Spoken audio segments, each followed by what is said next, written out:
You were allowed to change. Hi, I'm Jenna. I'm a boundary coach and I help you set your boundaries to protect your peace without the guilt. One of the biggest challenges that people face, I think, is when I speak to them, is giving themselves permission to change. You're allowed to change. You're allowed to become a version of yourself that nobody recognises anymore. Maybe you were always the helper and the peacekeeper and the accommodating one, and maybe that yes friend and the person who never caused a fuss or never spoke up or said no or asked for more. But to protect your energy, suddenly people are telling you you've changed.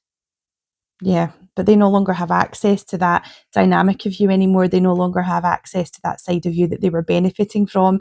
And this is when you really start to see people's true colours and understand that your boundary was necessary, the change in you was necessary. And perhaps you have changed because growth does changes, and the more we learn and the more influence that we have in our lives from the people that we listen to can change our perspective on things. But what we can't change or control is other people's reactions and how they respond to how we speak to them, or our boundaries.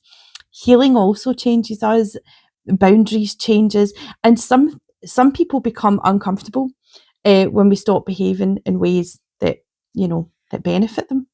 And that discomfort is not always a sign that you are heading in the wrong direction. It is usually a sign that you're doing the right thing. If you're uncomfortable or feeling a bit shifty, they're all really positive signs that something's going right.